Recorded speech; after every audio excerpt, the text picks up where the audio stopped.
Alright, here it is. My 3 best, easy and simple steps to a decluttered environment using wicker baskets.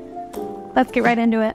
The first way for you to use a wicker basket is to use it for blanket and pillow storage to keep your couch looking put together. I would keep a medium to large size basket in a convenient spot around your couch so that it's accessible while still holding everything your couch doesn't need. Whenever you need one, they're perfectly accessible, but until then, your couch looks put together.